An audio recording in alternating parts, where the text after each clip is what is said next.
D'abord, le PIB, qu'est-ce que c'est?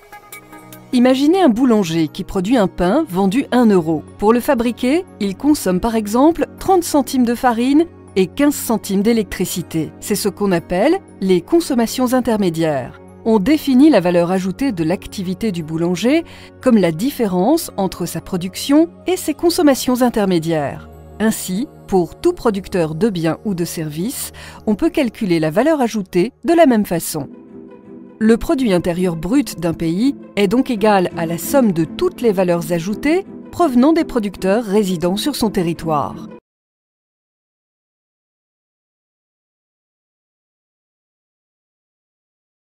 Et la croissance, qu'est-ce que c'est? Reprenons notre boulanger qui en 2011 a une production de 100 € et de 110 € en 2012. C'est peut-être que de service, on peut calculer la valeur ajoutée de la même façon.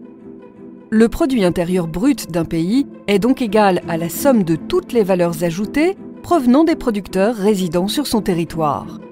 Le PIB donne une mesure en euros des richesses produites à l'intérieur d'un pays pendant une période donnée. Et la croissance, qu'est-ce que c'est?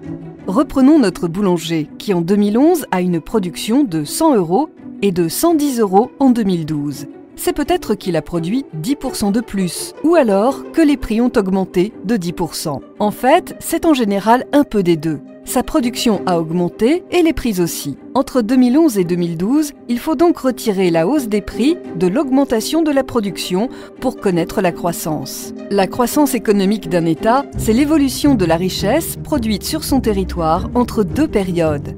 Elle est mesurée par l'évolution du PIB une fois neutralisé l'effet de la hausse des prix.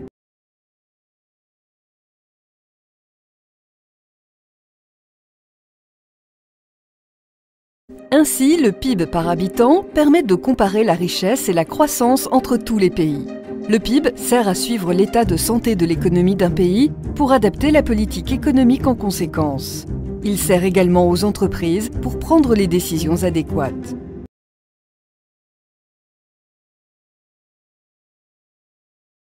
Mais quelles sont les limites du PIB ?